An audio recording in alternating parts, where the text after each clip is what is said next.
Bonjour à tous, donc voici la partie C, l'exercice 1, bac STMG Métropole de septembre 2017.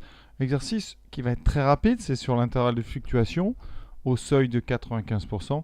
Notion un petit peu compliquée, mais la formule est simple, l'application elle aussi. C'est la machine qui va faire le travail et la question 2, elle est vraiment facile. Donc première chose, qu'est-ce qu'un intervalle de fluctuation? Quelles sont les données qui comptent? Donc de toute façon, déjà dans le texte ici, vous n'avez pas tant de données que ça. Vous avez le président qui déclare que 80% des salariés sont satisfaits de la qualité, et ensuite Alix qui mène une enquête auprès de 300. Et parmi ces 300, 228 se sont satisfaits. Donc voilà, vous avez trois données qu'il va falloir mettre dans le bon sens. Alors déjà, l'intervalle de fluctuation, il ne dépend pas des résultats de l'enquête. Ça veut dire que le 228 ne va pas intervenir dans le calcul de l'intervalle. Les seules choses qui interviennent dans le calcul de l'intervalle, c'est l'échantillon. Vous avez un échantillon, là on prend un échantillon, ici 300. Donc ici, taille de l'échantillon, qu'on appelle n, taille de l'échantillon, la lettre c'est n, et ici c'est 300. Il faut toujours trouver la taille de l'échantillon. C'est-à-dire que vous avez une population globale et vous allez regarder parmi 300 ce qui se passe. On sait que sur le global, 80% sont satisfaits.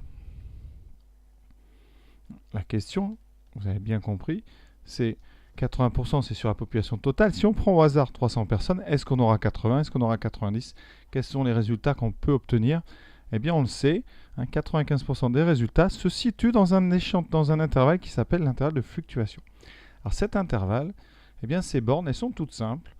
La borne basse, c'est donc P, la formule, je vous la donne, P moins 1 sur racine de n, et la borne haute, c'est P plus 1 sur racine de n. Alors, ça, c'est donc notre intervalle de fluctuation à 95%.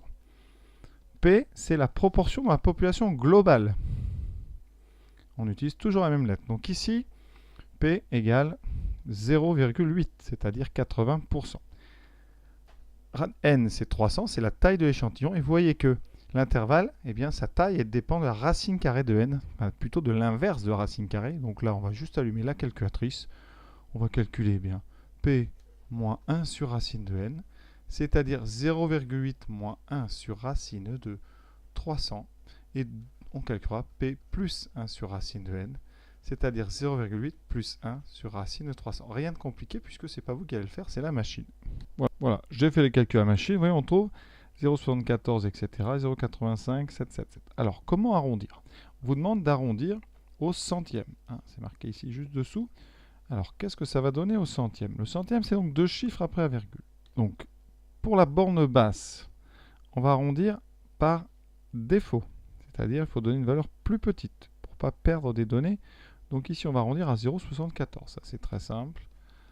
Par contre, par convention, et pour avoir un intervalle qui est plus grand que le vrai, il faut arrondir par excès, c'est-à-dire donner une valeur plus grande. Donc on ne va pas arrondir à 0,85, on va arrondir à 0,86.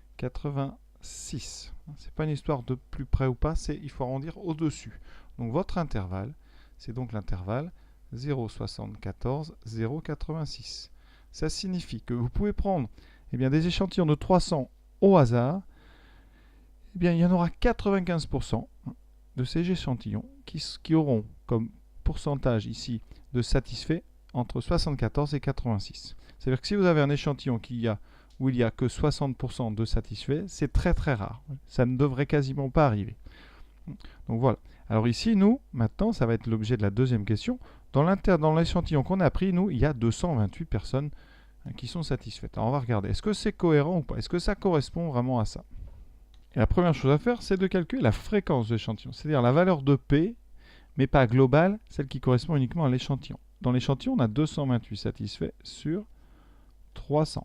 On va regarder. On calcule donc 228 divisé par 300. On obtient 0,76. Ça tombe juste. Donc, c'est-à-dire 76% de satisfaits dans notre échantillon. Et on va regarder, est-ce que ce 76% est cohérent avec notre intervalle?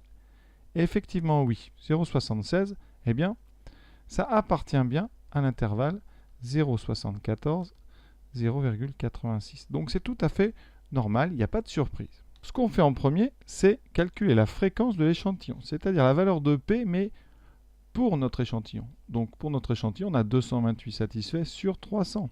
Donc on calcule, ça donne 0,76. Et ce 0,76, on va regarder s'il est ou pas dans l'intervalle de fluctuation.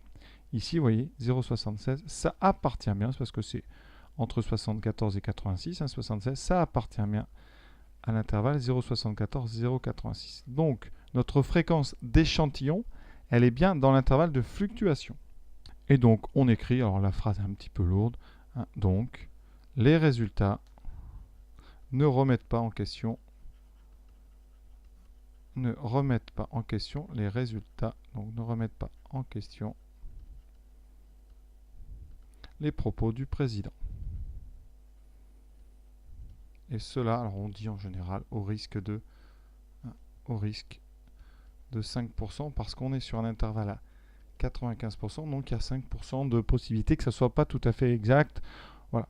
Donc on ne va pas faire de théorie là-dessus, juste vous dites ça, les résultats ne contredisent pas les propos du président au risque de 5%. Voilà. Donc je répète, on fait l'intervalle, formule très simple à connaître par cœur. Ensuite, on calcule les valeurs, tranquille. Et là, on calcule la fréquence de l'échantillon. Donc de l'aide, toujours PF. P, c'est pour le global. Et F pour le local, c'est-à-dire pour l'échantillon que vous avez choisi. Et bien voilà, on a terminé. J'espère que vous avez bien compris. À bientôt.